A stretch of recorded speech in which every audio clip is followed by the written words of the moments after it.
আমি মোহাম্মদ সিরাজুল ইসলাম।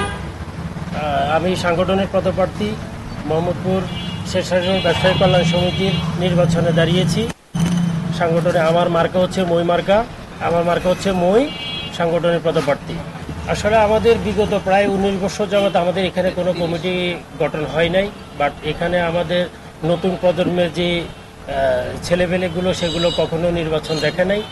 বাট এখানে আসলে অনেক বছর পরে যাক আমাদের এখানে নির্বাচনের একটা আসছে, সেই জন্য আসলে আমরা দেখলাম যে আমাদের স্বেচ্ছাসেবক ব্যবসায়ীর এখানে অনেকগুলো অনিয়ম আছে। তারপরে আমাদের ওই যে কমিটিতে একটু গাফলতি আছে।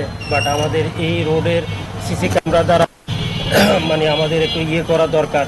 সিসি ক্যামেরা আনার প্রয়োজন। চুরি ডাকাতি, তারপরে আপনার লুটপাট, বিভিন্ন হয়রানি আমরা অনেক জর্জরিত আছি। সেই জন্য আমাকে একজন প্রশ্ন করলো যে ভাই, আমাদের এখানে প্রায় 10 বছর যাবৎ একটা কমিটি ছিল, কিন্তু আমার দোকানে চুরি হয়েছে।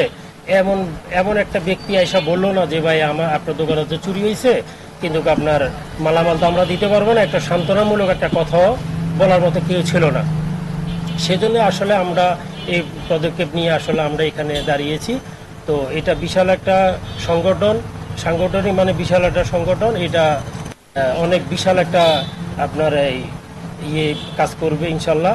তো আশাবাদী আমি ইনশাল্লাহ এই সংগঠনের সাথে যেটা আছি, সমিতিতে আছি, ইনশাল্লাহ আমরা ব্যবসায়ীদের কল্যাণে কাজ করে যাব ইনশাল্লাহ। ভোটারদের উদ্দেশ্যে একটা কথাই বলার, আমি আসলে দাঁড়িয়েছি একটা সাংগঠনিক পদপ্রার্থী নিয়ে। আমার মার্কা হচ্ছে মই। আগামী 23 তারিখ সারাদিন রোজ শনিবার সবাই আমাকে মই মার্কা ভোট দিয়ে আমাকে জয়যুক্ত করবেন। আমি যাতে সকল ব্যবসায়ীদের পাশে থাকতে পারি, ইনশাল্লাহ সবসময় থাকবো ইনশাল্লাহ। সকলের কল্যাণে কাজ করব। এই সংক্ষিপ্ত বক্তব্য দিয়ে আমার বক্তব্য শেষ করলাম। সকলে আমাকে আগামী 23 তারিখ রোজ শনিবার মই মার্কা ভোট দিয়ে আমাকে জয়যুক্ত করবেন, যাতে স্বেচ্ছাসেবক রোড ব্যবসায়ীদের সেবা করার সুযোগ পাই। ইনশাল্লাহ সার্বক্ষণিকভাবে তাদের পাশে থাকবো ইনশাল্লাহ।